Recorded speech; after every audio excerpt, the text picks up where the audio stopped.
Bonsoir à tous, merci de nous retrouver sur TV Sud pour le journal. Voici les titres de ce mardi 13 mars. La crise chez les patrons pêcheurs en cause notamment le coût de plus en plus élevé du gazole. Le dispositif d'aide proposé par le gouvernement aujourd'hui à la flotte chalutière ne les satisfait pas. Et à Nîmes, les avocats ne décolèrent pas. Ce matin, ils manifestaient une nouvelle fois contre la sévérité des peines prononcées par la cour d'appel du tribunal correctionnel. Et on terminera ce journal avec les cartels de la Feria d'Alès qui viennent d'être dévoilés. Une feria annoncée comme originale et jeune. À Nîmes, plus d'une centaine d'avocats manifestaient ce matin à la cour d'appel. Ils ont notamment perturbé les séances en cours. Depuis le début de l'année, ces avocats dénoncent la sévérité de la chambre correctionnelle de la cour d'appel et protestent contre l'aggravation quasi systématique des peines prononcées en première instance. Les barreaux d'Alès, Mende, Avignon et Carpentras étaient déjà associés au mouvement qui vient de recevoir le soutien de la Conférence nationale des barreaux. Écoutez. Ça fait 2 mois que notre mouvement a commencé. J'ai eu ce matin le président Charrière-Bournazel à 8h15 au téléphone qui m'a indiqué que je pouvais très officiellement déclarer que nous avions le soutien sans faille du Conseil national des barreaux, qui est le Parlement des avocats, soit 54 000 avocats, et qu'il saisissait immédiatement monsieur le garde des Sceaux, ministre de la Justice et des Libertés. Nous avons, en ce qui nous concerne, remis un dossier avec des témoignages, qu'ils soient de justiciables ou d'avocats, pour que soit vérifié si oui ou non des manquements déontologiques avaient été commis. Pourquoi, à ce jour, aucune réponse ne nous a été donnée par l'autorité hiérarchique? On se pose des questions. Ces magistrats sont-ils protégés? S'agit-il d'une question qui est devenue politique? Pourquoi, dans un cas, on fait les vérifications dans les 48 heures? Pourquoi, quand il s'agit d'autres, on ne les a même pas faites des semaines plus tard? Est-ce là les deux balances de la justice en équilibre?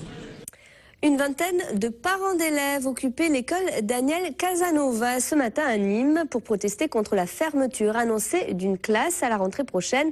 L'établissement scolaire est situé au Mas de Meung, une zone dite prioritaire. Et pour les parents, rien ne prouve que les effectifs vont diminuer. Ils sont déterminés à conserver cette classe de maternelle. Reportage sur place, Nicolas Pinchino. Nous occuperons l'école le temps qu'il faudra. Oui. Ça ne sera pas qu'une journée. Oui. Il faudra venir plusieurs jours. Et s'il faut aller dans la rue, nous irons. Est-ce que vous êtes d'accord? Oui. Le ton est donné à l'école Daniel Casanova. Les parents d'élèves se sont mobilisés ce matin contre la fermeture annoncée de l'une des 4 classes. On nous dit qu'il y a des sous-effectifs, c'est faux. Nous, on a les chiffres ici, on a 87 enfants. On a des enfants chaque année, 27, 31 enfants, 30 enfants, 29 enfants, 33 enfants depuis 2007. Vous voyez, ça augmente chaque année, malgré ce que l'académie veut bien dire. Je crois qu'ils n'ont pas choisi cette école par hasard. Justement, ils pensaient que les parents ne feraient pas de bruit, parce que beaucoup ne parlent pas la langue française. Et on est là pour prouver le contraire. Du côté de la mairie, la méthode de calcul annonce une diminution des effectifs pour la rentrée 2012. D'ailleurs, sur le quartier du Mas de Meung, les effectifs des 3 écoles de maternelle et une primaire seraient en baisse. C'est vrai que dans cette école, on constate depuis plusieurs années, comme dans l'école maternelle voisine Camus, une diminution d'effectifs. Bon, la méthode de travail et de calcul des prévisions est la même année après année. Je ne crois pas que jusqu'à maintenant on puisse nous démontrer qu'on a fait, disons, de grossières erreurs de calcul. Pour l'académie, enfin, les demandes de dérogation pour changer d'école semblent être pour beaucoup dans ce problème.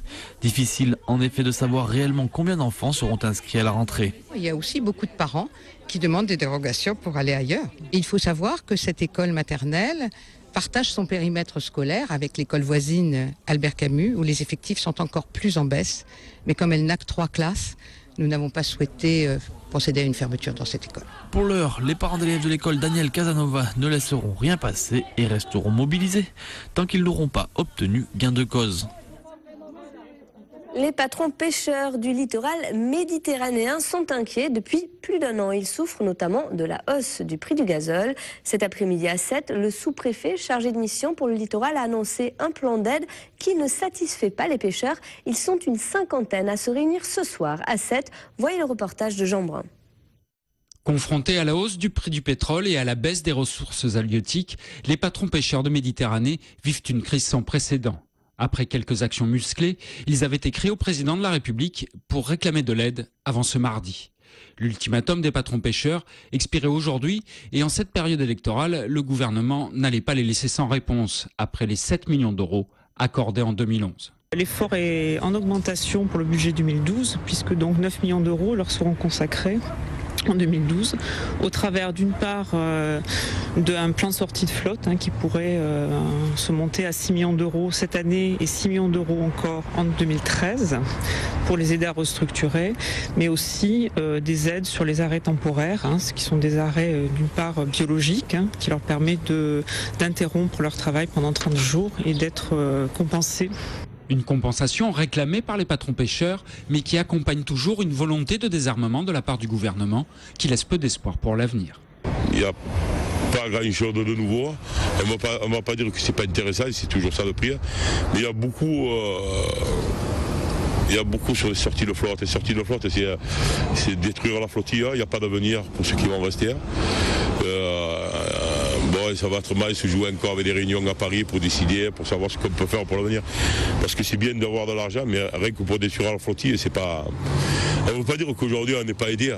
On est aidé pour nous faire disparaître. Depuis la fin de l'après-midi, une cinquantaine de patrons pêcheurs de l'ouest de la Méditerranée s'est donné rendez-vous dans le port de Sète pour une réunion. Ils décideront alors de la suite à donner à leur mouvement. Les patrons pêcheurs de Méditerranée qui pourraient être reçus la semaine prochaine par le directeur de cabinet du ministre de l'Agriculture.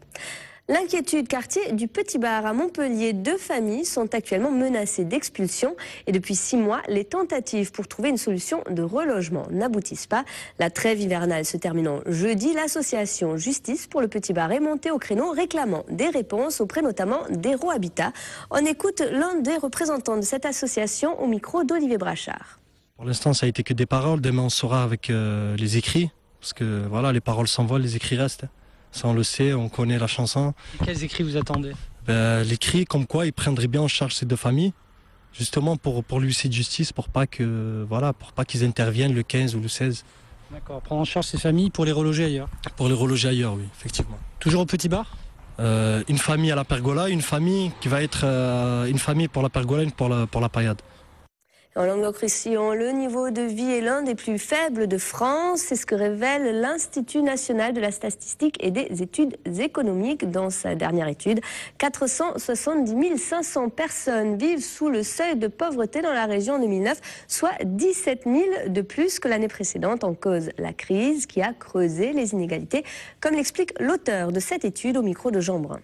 Avant, l'économie de la région était en phase de rattrapage en termes de dynamique de l'emploi, en termes de diminution de l'écart de taux de chômage entre la région et le Languedoc-Roussillon. Et après, on est plutôt rentré dans le moule de l'évolution des niveaux de vie, c'est-à-dire que on observe que le niveau de vie des ménages les plus aisés a continué à augmenter, alors que le niveau de vie des ménages les plus modestes a commencé de baisser dès l'entrée en crise en fait. Une nouvelle étape a été franchie par le contournement ferroviaire Nîmes-Montpellier. Hier soir, le conseil d'agglomération de Nîmes Métropole a approuvé la construction de la future gare TGV à Manduel. Début des travaux en 2013, 26 allers-retours entre Paris et la gare Nîmes Métropole devraient être proposés chaque jour. Et à Nîmes Métropole, on se réjouit, comme l'explique le maire de Nîmes au micro de Franck Chassagnon. Si on n'a pas de gare TGV sur notre territoire, ça veut dire que le jour où on voudra aller à Barcelone, à Madrid, à Milan, à Bruxelles, il faudra aller prendre le TGV. Il aurait fallu prendre le TGV à Montpellier. C'est pas sérieux.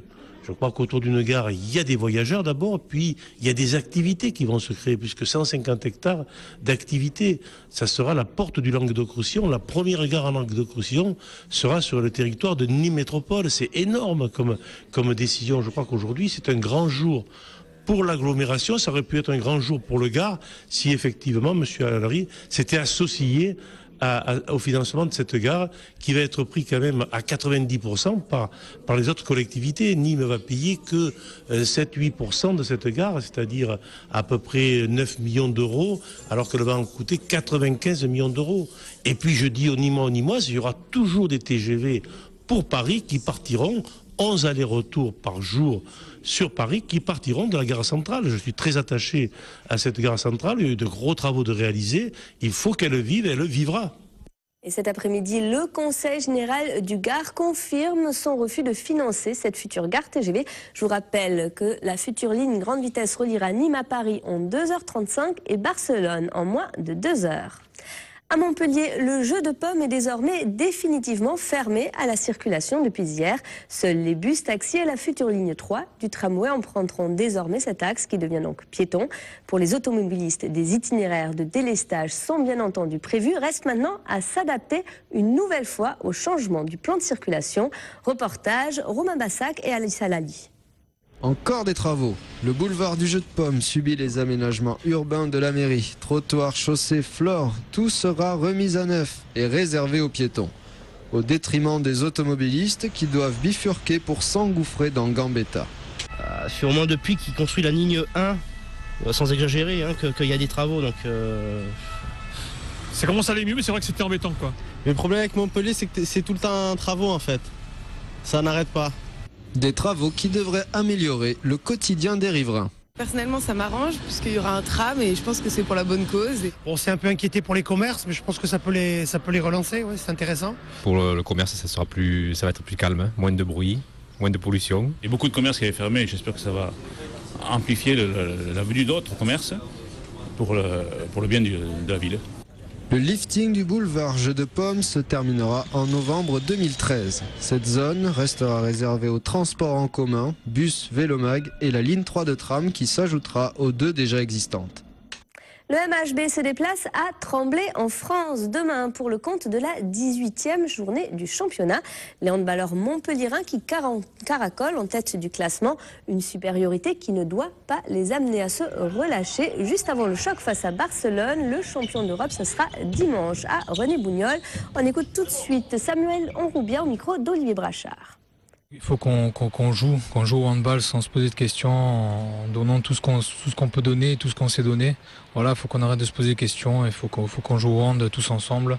Et voilà, après si on respecte le projet de jeu, si on défense, on donne tout ce qu'il faut et qu'on a tous envie, ben voilà, il y aura pas de souci, quoi. Après c'est sûr que quand tu vois le match qui nous attend dimanche, voilà, il faut qu'on fasse monter la mayonnaise, quoi. À Alès, la Feria de l'Ascension se prépare, les cartels viennent d'être dévoilés. Et si la Feria est fidèle à son identité et fait la part belle au taureau, cette année, le programme est annoncé comme jeune et original. Olivier Michel. Avec des taureaux d'Oyo de la Ritana et Blue Horn, la Feria d'Alès garde son identité tourista et la renforce même en créant un concours de picador dimanche après-midi face aux taureaux de la ganaderia française. Objectif, mettre en avant le tercio de pique. Castagno a dans sa quadrille le fameux Tito Sandoval qui a gagné énormément de prix l'an dernier.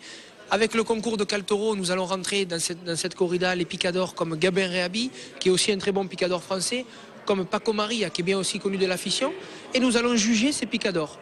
Nous allons voir comment ils administrent les pics, comment ils bougent le cheval, comment ils citent le taureau, et le meilleur recevra un prix de la commission taurine et de la Fédération française Société Taurine. Une programmation qui mise sur l'originalité et la jeunesse, avec dimanche un mano à mano entre Fernando Robleño et Javier Castagno, et samedi la présence de Thomas Joubert face au Oyo de la Ritana, à côté de Séraphine Marine et Sergio Aguilar. C'est un défi pour lui, certes, mais quand on voit les qualités de Tomasito, les qualités qu'il a pu exposer, notamment au cours de sa carrière de novière, et notamment aux 2-3 corridas qu'il a pu torer après son alternative malchanceuse d'Arles, on peut placer énormément d'espoir en ce jeune torero français. Et je pense que la corrida d'Alès va lui servir vraiment pour relancer sa carrière et pour vraiment franchir ce cap dont il a besoin en tant que matador de taureau. La corrida de Réron, chère à la famille Calais, sera 100% portugaise avec Rui Fernandez, Antonio d'Almeida et Francisco Paya. La Feria de l'Ascension qui se tient donc du 16 au 21 mai à Alès. C'est la fin de cette édition, merci de l'avoir suivi. Retour de l'actu demain dès 12h30 pour votre journal de la mi-journée. Passez une excellente soirée sur TV Sud. À demain.